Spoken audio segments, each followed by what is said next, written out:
Hello everyone. Today I will be talking about electrophoresis, its principles, types and applications. Let us start with the basics. What exactly is electrophoresis? At its core, it's a fundamental laboratory technique used to separate charged molecules like DNA, RNA, or proteins. It does this by pushing them through a porous gel using an electric field. Think of the gel as a molecular sieve. As the molecules are pushed through, smaller ones can move faster and farther than the larger ones. The end result is that the molecules are separated into distinct bands, which can then be visualized and analyzed. The core principle behind this process is governed by a few key factors: the speed at which a molecule moves, known as its electrophoretic mobility. Electrophoretic mobility is directly proportional to its net charge and inversely proportional to its size and the viscosity of the gel.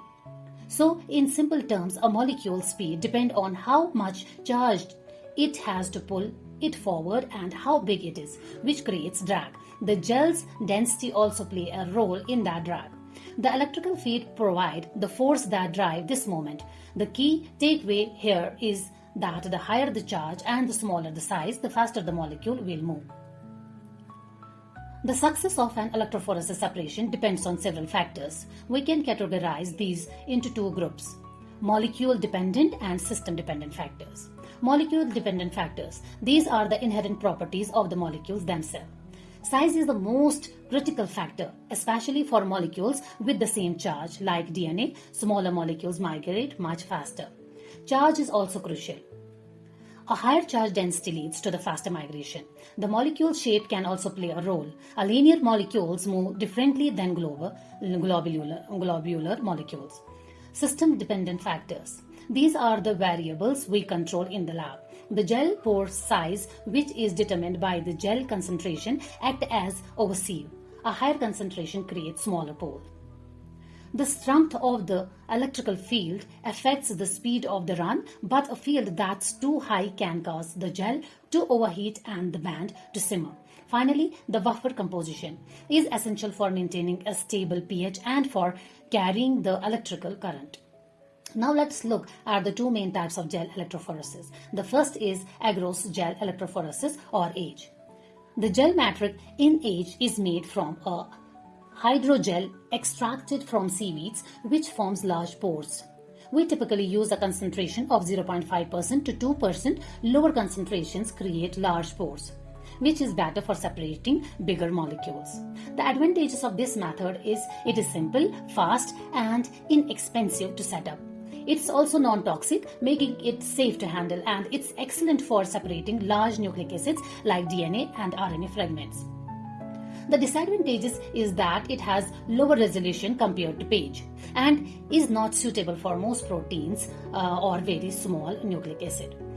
AGE is the workhorse for any molecular biology lab working with DNA. It's our go-to method checking to success of a PCR reaction or for purifying a DNA fragment. The second type is polyacrylamide gel electrophoresis, or PAGE. This gel is made from a cross-linked polymers, which creates much smaller, more uniform pores than agarose. We use concentration from 5% to 20%, and higher concentration creates smaller pores, making them perfect for separating smaller molecules. The advantages of this method is that it offers very high resolution. It can distinguish molecules that differ by as little as one nucleotide. The gel is also stronger and can handle higher voltage. The disadvantages of this method is that the gel is more complex and time-consuming to cast.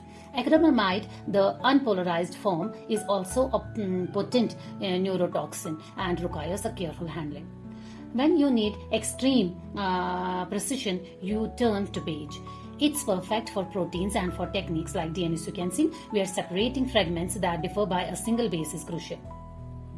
This slide provides a side-by-side comparison of the two techniques. The choice between AGE and PAGE is not about which one is better, but which one is right for your specific molecule. The separated molecules are invisible, so we need a way to see them.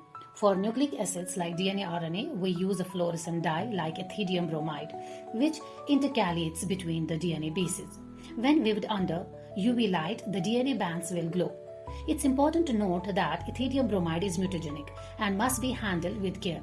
There are now safer alternatives available such as SYBR Safe and Gel Red. For proteins, we can use a simple stain like Cosmos Brilliant Blue, which stains protein blue. For more sensitivity, we can use Silver Stain. A very common and highly specific method is Western blotting, where proteins are transferred to a membrane and detected with specific antibodies. Electrophoresis is the foundation of genetic analysis. In the world of DNA, it has countless applications. It's used for DNA fingerprinting in forensic to identify individuals by their unique banding patterns. It helps with PCR product analysis to verify the presence and size of amplified DNA. It was crucial to the original Sanger method of DNA sequencing, which relied on high-resolution page, and its core component of techniques like southern and northern blotting, which are used to detect specific DNA and RNA sequencing. From solving criminal to confirming that your experiment worked, electrophoresis is an indispensable tool. In the realm of protein, electrophoresis is equally vital. It helps us understand disease mechanism, develop drugs and diagnostic, and ensure the quality of the biopharmaceuticals. We use it to check the purity of isolated proteins. Western blotting is a key diagnostic tool used to detect specific protein, such as viral antigens or disease biomarkers. In medicine, it can be used as a diagnostic tool to identify abnormal proteins in diseases like blood cancers. It is also used in vaccine development to analyze the protein components.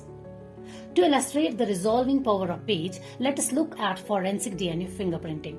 DNA is collected from a crime scene and from suspect. Specific regions of DNA called STRs are amplified using PCR. These PCR products are then separated by a high-resolution method like page or capillary electrophoresis. The resulting band pattern is unique to each individual. By comparing the suspect's pattern to the pattern from the crime scene, we can determine if there is a match. To summarize, electrophoresis separates charged molecules based on their size, charge, and shape. Agarose gel electrophoresis is ideal for large nucleic acids and is known for being easy and safe to use. Polyacrylamide gel electrophoresis is ideal for proteins and small nucleic acids and offer very high resolution. This technique is fundamental to countless applications in genetics, research, forensics, and clinical diagnostics. Thanks for watching.